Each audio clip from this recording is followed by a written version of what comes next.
एक क्वेश्चन है कि एनएससी और बीएससी क्या होता है। एक भाई ने सवाल करा कि एनएससी और बीएससी क्या होता है। देखो होता क्या है ना, सबसे मेन जो बॉडी होती है ना वो होती है हमारी सेबी की, SEBI, securities and exchange board of India. SEBI एक मेन बॉडी है। इस बॉडी का काम है शेयर मार्केट को रेगुलेट करवाना। ये सेबी पूरे मार्केट को देखती है, पूरे शेयर बाजार को ये देखती है। अब अकेला इंसान पूरे भारतीय शेयर बाजार को नहीं देख सकता, तो उसने क्या करा, दो बॉडी बैठा दी, एक एनएससी एक बीएससी, एक नेशनल स्टॉक एक्सचेंज एक बॉम्बे स्टॉक एक्सचेंज। सबसे पहले बॉम्बे आया था, बाद में नेशनल हुआ। एनएससी और बीएससी तो हमारी बॉडी बन गई, क्योंकि मैं अकेले काम हैंडल नहीं कर पा रहा हूं, तो तुम दोनों हैंडल करो। अब तुम दोनों पे सारा प्रेशर है। अब इनको पता चली कि यार पूरा भारत बहुत बड़ा है, इन काम करते हैं, जब भी कंपनियां लिस्ट होंगी तो जिसको बीएससी पे लिस्ट होना होगा बीएससी पे लिस्ट हो जाएगा, जिसको एनएससी पे लिस्ट होना है एनएससी पे लिस्ट हो जाएगा, जिसको दोनों पे लिस्ट होना है वो दोनों पे लिस्ट हो जाएगा। मतलब जो शेयर मार्केट में आ रहा है वो दोनों में भी आ सकता है, सिर्फ एनएससी में भी आ सकता है, सिर्फ बीएससी में भी आ सकता है, दोनों में भी आ सकता है। मान के चलते हैं कोई शेयर हमारा एनएससी या बीएससी दोनों पर आ गया। अब तमाम बहुत सारे शेयर हैं हमारे बाजार में, 8,000 से भी ज्यादा शेयर हैं। अब 8,000 से भी ज्यादा शेयर है हमारे एनएससी और बीएससी में। तो अब एनएससी को क्या लगा कि बहुत सारे तमाम कंपनियां मेरे अंडर हैं, और उन कंपनियों के अंडर करोड़ों लोग हैं, तो मैं अकेला मैं भी हैंडल नहीं कर पा रहा। तो एनएससी ने क्या करा, अपने नीचे ब्रोकर बैठा दिए बहुत सारे, जैसे आप लोग यूज करते हो ना, angel one, Kotak, Zerodha, grow, 5 पैसा, धन, पता नहीं क्या क्या होते हैं। तो ये सारे कौन है, ब्रोकर हैं। ये अप्रोक्सीमेटली जो डाटा जो है मेरे पास, कम से कम 300 कंपनियां आई है, लेकिन मेजर वही 5-7 ही हैं जो हम लोग यूज करते हैं। मेजर हमारी यही हैं। इन सब में अपना कंपटीशन चल रहा होता है, बेस्ट का, ये वो मेजर 7-8 यही हैं। तो ये टोटल 316 के आसपास कंपनियां हैं। अब ये इन 316 कंपनियों का काम क्या है, जैसे हम लोग काम कर रहे हैं, हम एनएससी के थ्रू काम नहीं कर रहे हैं, हम इन ब्रोकर के थ्रू काम कर रहे हैं। यानी एंजल वन, कोई ग्रो, कोई 5 पैसा, कोई अपस्टॉक, सब अपने अपने अलग अलग ब्रोकर के संग काम कर रहे हैं। अब इस एनएससी का काम है कि अगर ये ब्रोकर अगर कुछ फॉल्ट करते नजर आते हैं, क्योंकि एक आम आदमी का मन टूट जाएगा अगर ये ब्रोकर वगैरह अगर ये कुछ गलती करते नजर आएंगे ना, ये आम आदमी का पैसा खा रहे हैं, आम आदमी का पैसा डुबोने में लगे हुए हैं, आम आदमी का पैसा जब्त कर रहे हैं, आम आदमी का पैसा ऐसा कुछ कर रहे हैं, तो फिर एनएससी की पावर है, वो इन कंपनियों को ना बैन करेंगे। तो ऐसे कितने सारे ब्रोकर हैं जो बंद हो चुके हैं, ये अच्छी अच्छी कंपनियां जो चल रही हैं।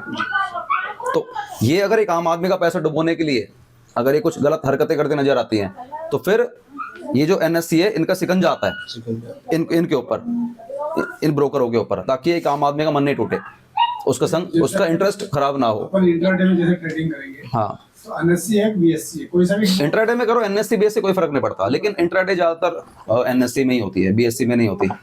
ज्यादातर जो भी चीजें होती है ना, चाहे इन्वेस्टमेंट हो चाहे इंट्राडे हो, वो एनएससी वाले शेयरों में ही होती है, बीएससी वाले में बहुत कम होती है। करने को दोनों में से किसी में भी करो, कोई फर्क नहीं पड़ता। उसके बाद उसके बाद क्या होता है, ट्रेड पे ध्यान रहेगा ना, क्लास पे ध्यान नहीं रहेगा।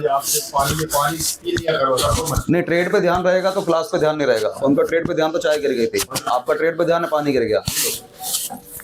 ट्रेड पर ध्यान रहेगा, क्लास के टाइम पे क्लास पे ध्यान नहीं रहेगा। फिर एक हफ्ते बाद क्या है ना, सब कुछ खत्म हो जाएगा, क्लास ओवर होगी, समझ में कुछ नहीं आया। तो ये सारी चीजें हमारी लास्ट में हो जाती हैं।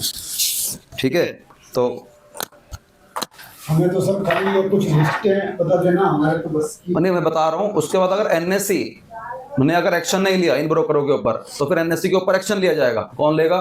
सेबी, जो सबसे ऊपर बैठा है, क्योंकि सेबी अकेला सब कुछ नहीं कर सकता। तो सेबी एनएससी पे एक्शन लेगा, एनएससी इन ब्रोकरों पे एक्शन लेगा, और ये ब्रोकर इन, हालांकि ब्रोकर तो एक्शन लेंगे ही नहीं, ब्रोकर तो एक्शन ले ही नहीं सकते हम लोगों के ऊपर।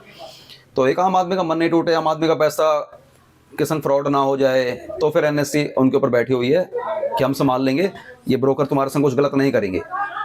और एनएससी अगर एक्शन नहीं लेगी तो एनएससी पे एक्शन कौन लेगा? सेबी लेगी। तो फिर एक चैन बनी हुई है। तो ये पूरा एक सिनेरियो, पूरा सिस्टम है जो सिस्टम पे काम करना होता है।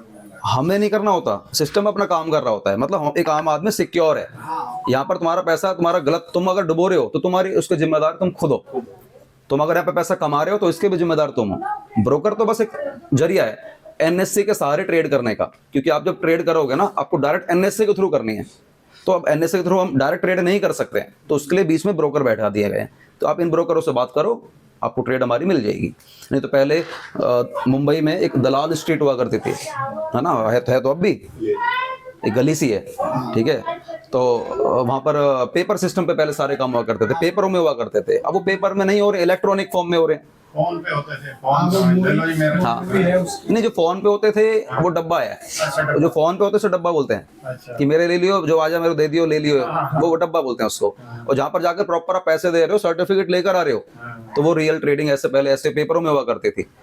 अब तो खैर सब कुछ डीमेटेरियलाइज्ड हो गया है, ऑनलाइन हो गया है, तो इसमें तो अब ऐसे कोई प्रॉब्लम वगैरह नहीं है। तो आपका तो सही चल रहा है, परसिस्टेंट है ना।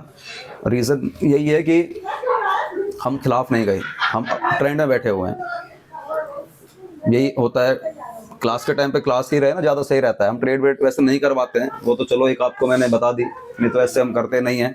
ये चीज सीख ली सर, यही चीज आज हिम्मत हो गई है। आज हिम्मत हो गई। अब यहाँ पे वैसे ना, हाँ, पर मैं फिर भी कहूँगा जब क्लास चले तो उसको ट्रेड को कट कर देना। बस आपको ये पता रहना चाहिए कि जब जिस दिन आप इस कैपेबल हो गए ना, मैं कर ही देता हूँ, कर ही देता हूँ। नहीं नहीं अभी क्यों, सुनो तो सही। ध्यान हो ही जाएगा सर बार बार। अच्छा, क्या क्या चल रहा है, थोड़ा बहुत कुछ है? 278 भी है। 278 रुपये ले लो, ठीक है यार, ठीक है। अब चाय वाय का तो हो ही जाएगा सबका। 10-5 मिनट में निकाल दिए हैं, ज्यादा नहीं लगे। छोटी है। ब्रोकरेज कितने जाती है? ब्रोकरेज आपके ब्रोकर पे डिपेंड करता है, इसीलिए तो ब्रोकरों में क्या कंपटीशन है। एंजल की क्या हो? सबके अलग अलग है, आप अपने ब्रोकर से बात करो। आप कोई और यूज कर रहे हो, वो कोई और, वो कोई और, वो कोई और। लगती है सर किसकी? एंजल वन में। अब यार अब देखो, लगती है तो लगती है, उसमें तो मैं जैसे मान के चले कि check करता हूँ। मतलब हम जो ट्रेड किए हैं, तो मतलब पता कैसे चला कि मेरा कितना ब्रोकरेज? वो उसमें आ जाए, उसमें आ जाएगा, आपके उसमें लिस्ट में आ जाएगा। काटता है सर। जब आप जैसे कि- निकाल लेते हो ना, ब्रोकरेज का पूरा प्रोसीजर क्या है मैं बता दूंगा। ये बहुत लंबा चौड़ा प्रोसीजर नहीं है, बहुत नॉर्मल प्रोसीजर है ब्रोकरेज का बहुत। और जो इंसान जब ट्रेडिंग करता है, उसके दिमाग में अगर ये वाला सवाल चल रहा है कि यार ब्रोकरेज ब्रोकरेज ब्रोकरेज, तो भाई वो शेयर बाजार उसके लिए ही नहीं। ब्रोकरेज बहुत छोटा सा हिस्सा है। अब मैंने ट्रेड करी, उसमें मेरा 3500 का प्रॉफिट था आज का। ब्रोकरेज कितने, हमारे को तो खैर बहुत कम जाती है, हम लोग यूट्यूबर्स हैं तो हमें बहुत कम जाती है। तो मतलब आपके हिसाब से ट्रेड पे कितना पैसा जाना चाहिए सर? जान जो ब्रोकरेज उतनी ही तो जाएगी। ब्रोकरेज का वैसे अब जाना तो हम तो कहेंगे नहीं जाए, नहीं पर बहुत कम जाती है। ब्रोकरेज को हमेशा इग्नोर करो। 1 रुपए में से कितना जाएगा? 20 5 रुपए। पैसे। 20 रुपए होता है ना। देखो 20 रुपए तो जाने ही जाने हैं, 5 पैसे का फर्क नहीं पड़ता। एक ब्रोकरेज आपने ट्रेड ली तो 20 रुपए तो आपके कटने ही कटने हैं, हाँ। प्लस उसके बाद जो गवर्नमेंट के खर्चे हैं, जीएसटी वगैरह। सेबी के खर्चे हैं, स्टैंप ड्यूटी के खर्चे हैं, जीएसटी का खर्चा है, ये सारे इंसान को ना उधेड़ के रख देती हैं।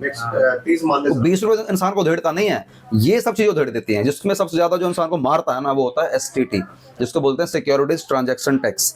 STT इंसान को ना बहुत बुरी तरीके से उधेड़ती है। इंसान आधा तो यहीं से STT से मर जाता है। उसके बाद भी कसर खत्म नहीं हुई, फिर GST लगता है, सेबी अपना खर्चा ले रहा है, स्टैंप वाले स्टैंप ड्यूटी ले रहे हैं, सेबी की फीस जा रही है, प्रोसेसिंग वालों की प्रोसेसिंग की जा रही है, ब्रोकर अपना ले रहा है, गवर्नमेंट अपना ले रहा है। अरे इंसान क्या बचाएगा उसके बाद भी? सुनो, कमाने के बाद जो तुमने कमाया उसमें तुम्हें इनकम टैक्स देना है, वो अलग, उस पर इनकम टैक्स देना है, वो अलग। तो तुमने जो टैक्स लिया, जो तुमने GST ली, किस बात के लिए? डबल टैक्स क्यों मार रहे हो भाई? नहीं तो ये तुम्हारा गवर्नमेंट से हाँ, है यही कि तुम एक आम आदमी को क्यों इतना बुरी तरीके से मार रहे हो। ट्रेड के अंदर अगर मान लो 1000 रुपए का प्रॉफिट हुआ, 100 रुपए उसमें मान लेते कट गया एक। 100 क्या ज्यादा ही चले जाएगा यार, सारे सब कुछ निचोड़ लोगे ना, बहुत ज्यादा चला जाता है। इसलिए ओवरऑल इंसान प्रॉफिट में ज्यादा बचता नहीं है। जबकि ट्रेड सही कर रहा होता है, प्रॉफिट में होता है, सब कुछ होता है, ये सारे खर्चे दुनिया भर के है ना, ये इंसान को मार देते हैं। तो इसलिए सही ब्रोकर का इस्तेमाल करके बहुत सोच समझ कर ब्रोकर चूज करना चाहिए। ये अभी तो आप जो नाम लिया था ना, मैं जनरली बता रहा हूँ, वो तो अंदर की बात बताऊंगा कि कौन सा ब्रोकर सही है, ये ऑफ कैमरा बताऊंगा। यहाँ तो इन्होंने उधेड़ रखा है सबको। और ब्रोकरेज एक बहुत अहम हिस्सा है शेयर बाजार में, याद रखना। बिना ब्रोकरेज के तो ये सिस्टम चलेगा। गवर्नमेंट सेफ है, तुम कमाओ डूबो मरो, कोई गवर्नमेंट को फर्क नहीं पड़ता है। तुम चाहे मर जाओ, लोन चाहे तुम लटक जाओ, फंदी में खा लो, तुम्हारे बच्चे रोड पे आ जाएंगे, गवर्नमेंट को फर्क नहीं पड़ेगा। उसको अपना टैक्स चाहिए, उसको GST चाहिए, उसको तुमने कमाया, कमाई पे भी उसको इनकम टैक्स चाहिए, वो तुम्हें कहीं से नहीं छोड़ेगी। सेबी को अपना चाहिए, ब्रोकर को अपना चाहिए, स्टैंप वालों को अपना चाहिए, STT वालों को अपना चाहिए। अरे कितने सारे टैक्स देंगे भाई। इसलिए यहाँ पर जो ट्रेडर है ना, वो मारा जाता है। इसलिए ट्रेडर के लिए बोली जाती है, पता है एक बात बोली जाती है, यहाँ पर ट्रेडर कौन पैसा कमाएगा? जो कम से कम 1000 रुपए कमाने की क्षमता रखता है ना, जो सोच रहा है कि मैं 100, 150, 200 रुपए कमाऊंगा बस, जैसे आपने 200, 250 रुपए कमाए, तो इसमें मान के चलो आपके 30, 40 रुपए चले गए होंगे आपके। 20 तो वो जाने उसको तो कोई रोक ही नहीं सकता। उसका 20 रुपए 40 मान लो, ठीक है, बाय सेल 20 रुपए 40, पर किसी किसी का 10 और 10 होता है। मैं आपको बताऊंगा उसका 10 और 10 है। ठीक है, और उसका खर्चा थोड़ा बहुत ही लगा होगा, टर्नओवर के ऊपर होता है वो तो कम से कम इंसान को 1000 रुपये तो कमाने चाहिए यार। 1000 रुपये कमाने के लिए अगर शेयर बाजार में आ रहा तो हाँ भाई, तब जाके सोचियो कम से कम 700 रुपये घर पे लेके जाऊंगा, 700-800 रुपये, तब जाके 700 रुपये लेके जाऊंगा जब 1000 रुपये कमाएगा, ठीक है, ऊपर ही